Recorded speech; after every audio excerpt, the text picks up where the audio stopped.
Сәлеметсіздер студенттер. Бүгінгі біздің тақырыбымыз Испания костюмы. Осы сабағымызда біз Испания костюмы Франция костюмнен қандай айырмашылығы бар екенін білетін боламыз. Және де сол елдің ханшайымдарын, көйлектерін зерттейміз. Яғни қандай пішімді болған, қандай матадан тігілген, соның бәрін анығын білетін боламыз. Ендеше назар аударайық. 16 ғасырдың бірінші жартысында ер адамдар үстіне жейде, яғни рубашка, аяқтарына қысқа шалбар және шұлық киген. Жейдені камиса, шұлықты кальсес деп атаған. Жейденің үстіне тар жилет карпуселла киетін. Жилеттері ленталармен байланған.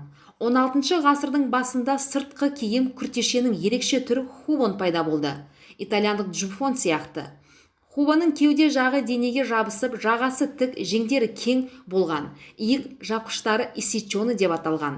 Бұл әдіс бастапқыда ыңғайлы болу үшін қолданылған. Қолдың шынтақ жағын, иық, тізе жағында тарлық болмау үшін кескін, яғни разрез жасаған. Міндетті түрде аксессуар ретінде ерлердің асыл костюмінде қолғап, яғни перчатки болған. Қолғапты тек аң аулау кезінде киген, қалғаны уақыттарында олар тек қолдарында ұстады.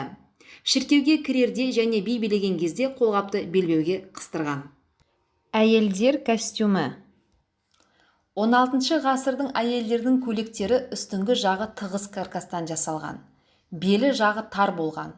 Кеудені және мойынды тығыз жапқан. Декольте төртбұрышты өрілген кестемен жабылған.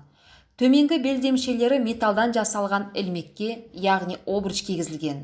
Белдемше вердус деп аталды. Бұндай белдемшені тек аристократтар киген.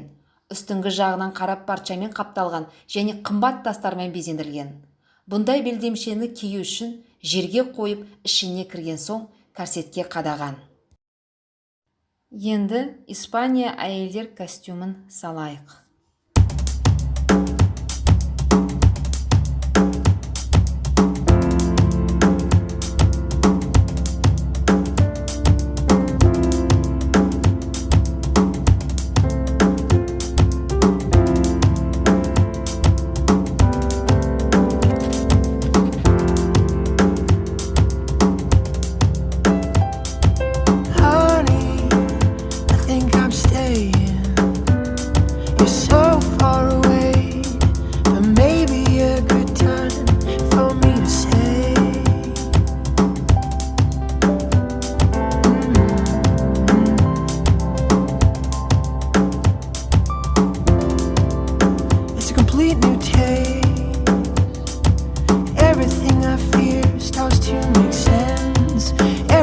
Falls into place.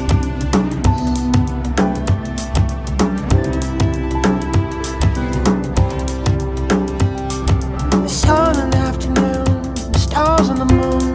I found what I agreed to lose long ago, but not too soon.